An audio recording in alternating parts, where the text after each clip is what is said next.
नमस्कार, मैं हूं माधवी और आप देख रहे हैं स्वामी न्यूज। रविवार सुबह मुख्यमंत्री अशोक गहलोत ने सर्किट हाउस में ही जन सुनवाई की और उसके बाद फ्लैगशिप योजनाओं की समीक्षात्मक बैठक ली। मुख्यमंत्री गहलोत और सचिन पायलट को शहर और गांव से आए लोगों ने अपनी समस्याओं के निवारण के लिए ज्ञापन सौंपे। वहीं ज्ञान विहार विकास समिति की ओर से सामुदायिक भवन निर्माण के लिए सांसद कोटे से स्वीकृत 5 लाख रुपए की सहायता के लिए सचिन पायलट को स्मृति चिन्ह भेंट किया गया।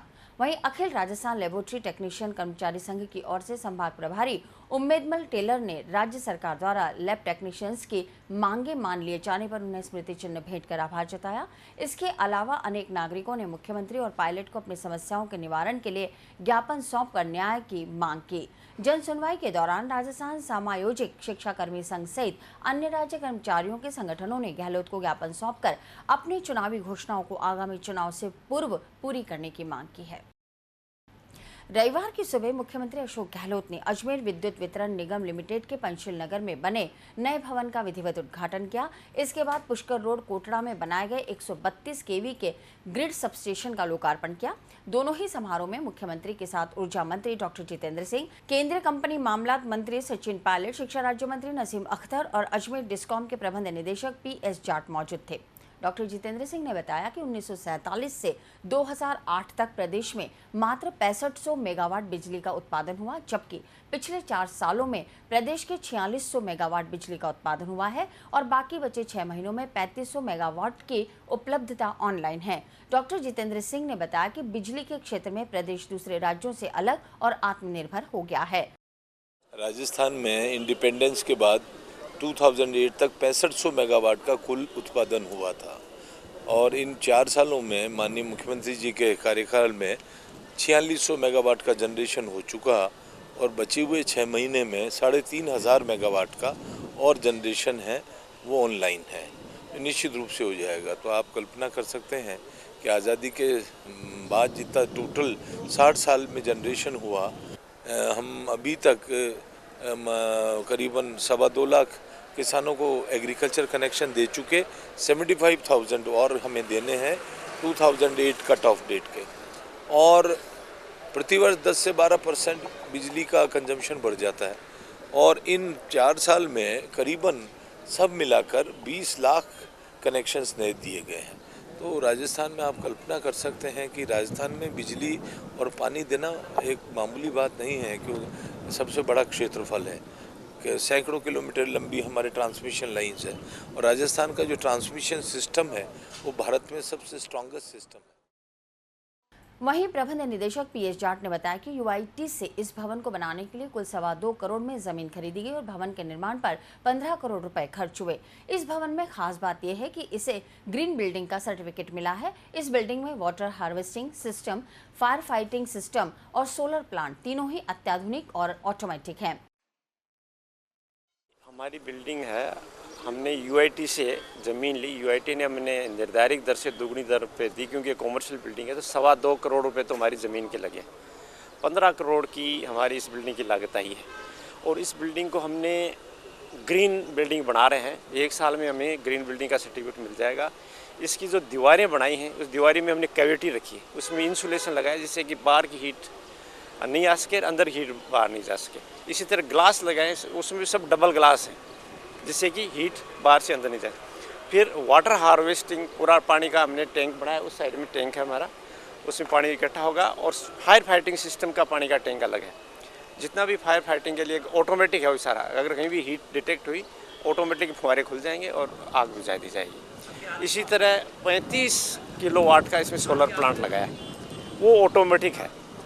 जब सोलर से बिजली आ रही है तो वो सोलर पे बिजली सारी बिल्डिंग को सप्लाई करेगा। रात हो गई या बादल आ गए तो ऑटोमेटिकली वो ग्रिड के ऊपर चेंज ओवर हो जाए। इस तरह हम इस बिल्डिंग को ऐसी बनाई है कि ग्रीन बिल्डिंग हो, एनर्जी सेविंग बिल्डिंग हो और हमें को बाहर से एनर्जी लेने की ज़रूरत नहीं पड़े और इसमें कोई लागत भी हमारी कोई खास जाती है। और हमें उम्मीद है कि अगले 50 साल तक हमें कोई अजमेर कंपनी के लिए अजमेर में कोई नया मकान बनाने। मुख्यमंत्री अशोक गहलोत की संदेश यात्रा रविवार को धार्मिक नगरी पुष्कर में पहुंची। वहां पर गर्मजोशी के साथ कांग्रेस कार्यकर्ताओं और अनेक संगठनों के लोगों ने यात्रा का जोरदार स्वागत किया। पुष्कर के मेला स्टेडियम में जनसभा को संबोधित करते हुए मुख्यमंत्री ने कहा कि भाजपा के पास चुनाव के लिए कोई मुद्दा नहीं है, इसलिए बेवजह सरकार को बदनाम कर रही है। 5 साल बेमिसाल और विकास की ओर बढ़ते हुए कदम का नारा देते हुए मुख्यमंत्री अशोक से जनता जनार्दन से एक बार फिर कांग्रेस को मौका देने की अपील की।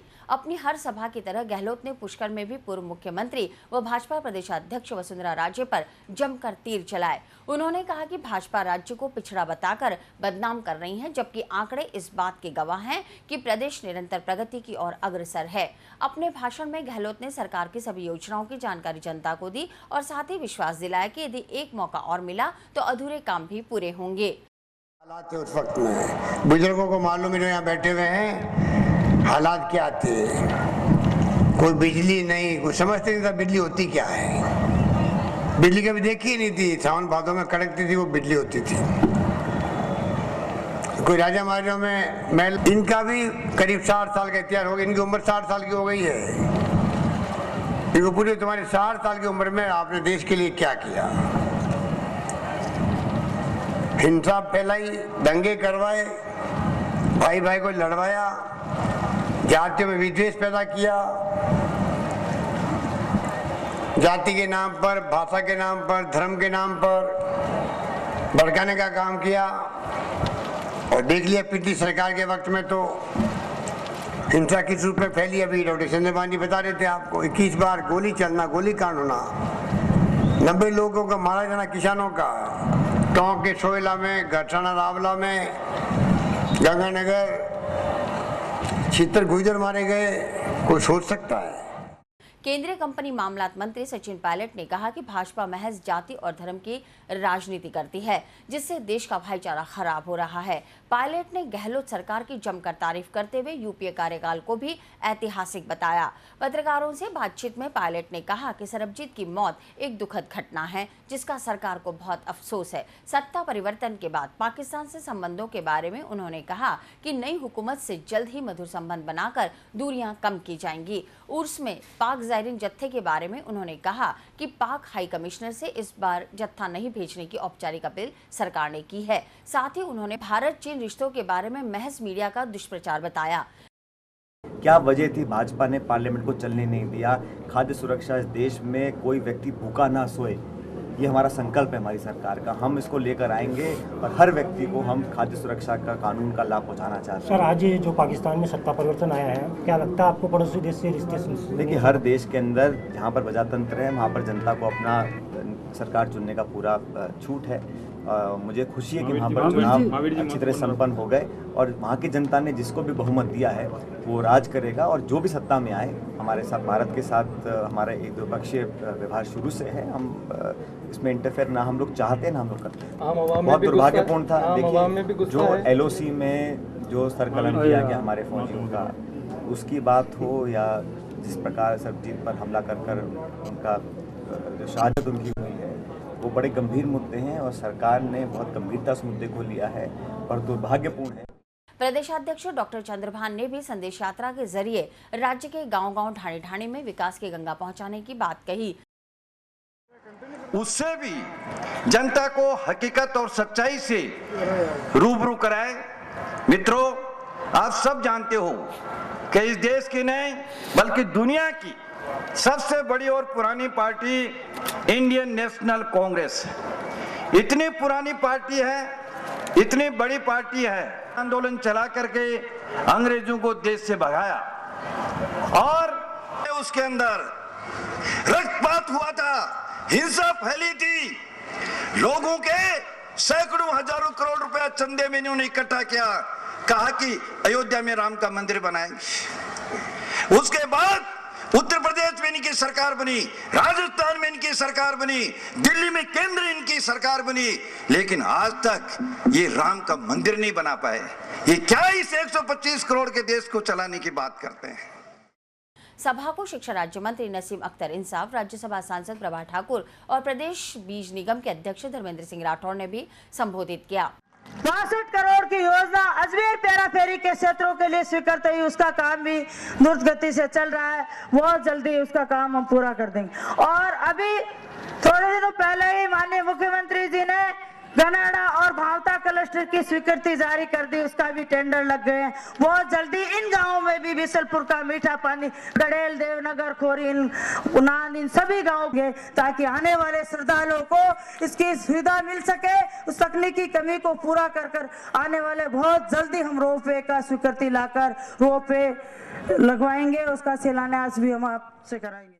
मुख्यमंत्री ने पुष्कर में गाड़ियां लोहारों को जमीन के पट्टे भी वितरित किए। इससे पहले गहलोत ने नए बस स्टैंड के पास डाक बंगले, खरेकड़ी रोड पर खेल स्टेडियम, सावित्री पहाड़ी के पास खरकड़ी अजमेर बाईपास की आधारशिला रखी। साथ ही देवनगर रोड स्थित 132 केवी सब स्टेशन को भी जनता को समर्पित किया। गहलोत, पायलट और चंद्रभान सिंह ने विश्वगुरु ब्रह्मा के मंदिर में पूजा अर्चना कर खुशहाली की प्रार्थना की।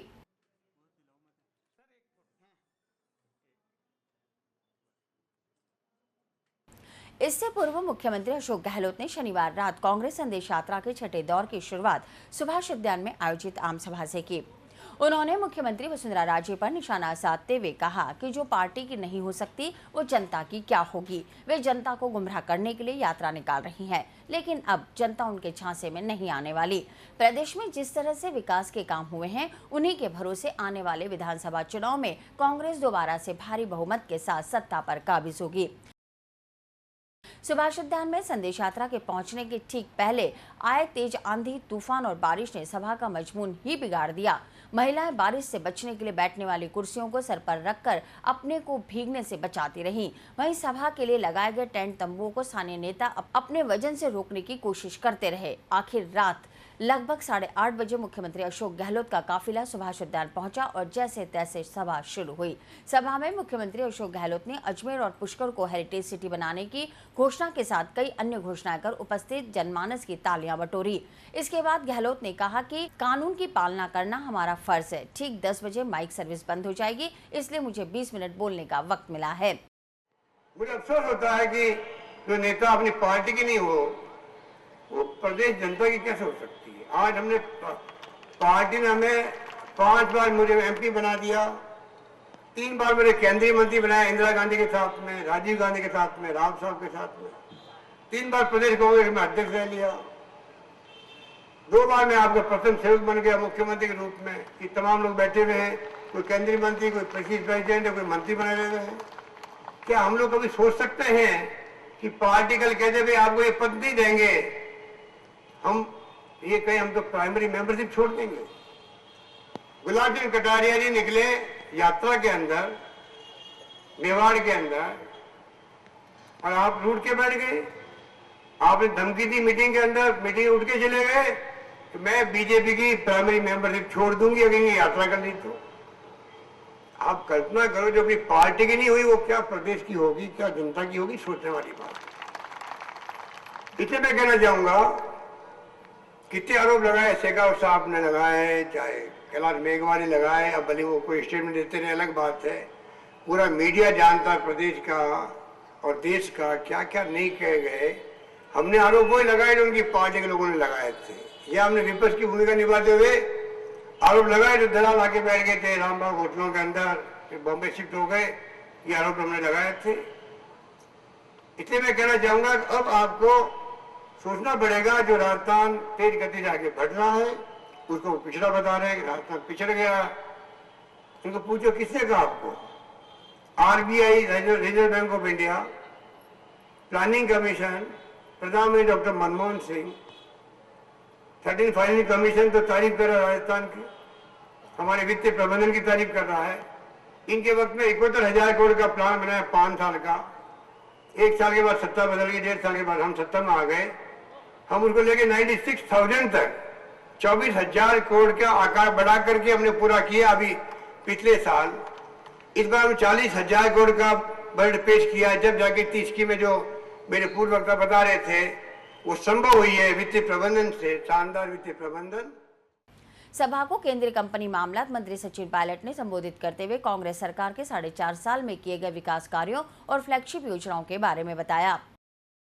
कामयाबियों के बारे में जो सोच, जो संकल्प मुख्यमंत्री जी का है, पार्टी का है, केंद्र की सरकार का है, और हम सब ने मिलकर काम किया है।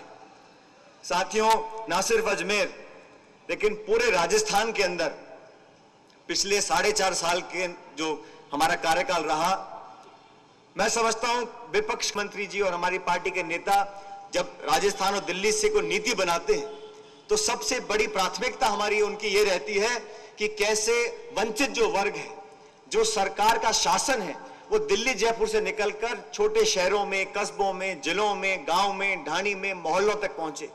जवाबदेही हो, संवेदनशील हम लोग बने, जो योजना और कार्यक्रम हमारे हैं वो आम जन तक पहुंचे। कांग्रेस प्रदेशाध्यक्ष डॉक्टर चंद्रभान ने कहा कि जो लोग भ्रष्टाचार में डूबे हुए हैं वे ही भ्रष्टाचार हटाने की बातें कर रहे हैं। राज्यसभा सांसद प्रभा ठाकुर ने कहा कि रिफाइनरी आने से प्रदेश में विकास की नई तस्वीर बनेगी और लोगों को रोजगार मिलेगा। उन्होंने वसुंधरा को आड़े हाथों लेते हुए कहा कि 4.5 साल लंदन में गुजारने के बाद वो किस मुंह से जनता से वोट मांगने आ रही हैं। सभा को शिक्षा राज्य मंत्री नसीम अख्तर सहित कांग्रेस के कई जनप्रतिनिधियों ने संबोधित किया। आज मैं कहना चाहूंगा, उस समय हमारे देश की जनसंख्या 40 करोड़ थी, हमारे पास खाने पीने की चीजें नहीं थी, और आज 121 करोड़ का देश है। हम खाने पीने की चीजों की कमी नहीं बल्कि निर्यात करते हैं। आज हमारे पास गेहूं को रखने के लिए गोदाम कम पड़ते हैं। ये किसकी वजह से है, इस पर विचार होना चाहिए। हमारे देश ने, हमारे प्रदेश ने हर क्षेत्र में प्रगति किया है। राजस्थान उसका उदाहरण है। इसके लिए यहाँ की सरकार, गहलोत सरकार, मुख्यमंत्री जी बधाई के पात्र हैं। और अभी तो ये शुरुआत है, केंद्र की भी और यहाँ की भी। और अगर आप आगे मौका देंगे तो ये विकास की यात्रा और आगे चलेगी। जिस तरह से इन 5 वर्षों में चली है, इससे दुगनी रफ्तार से चलेगी। बस ये विकास की यात्रा इसी तरह चलती रहे, इसके लिए आपकी जनता जनार्दन के सहयोग की जरूरत है, वो आप देते रहें। वहीं स्थानीय कांग्रेसी नेताओं में मुख्यमंत्री अशोक गहलोत के स्वागत की होड़ मची रही। गहलोत ने रूठे हुए कांग्रेसियों को मंच पर बुलाकर अपनी विशाल हृदयता का परिचय भी दिया।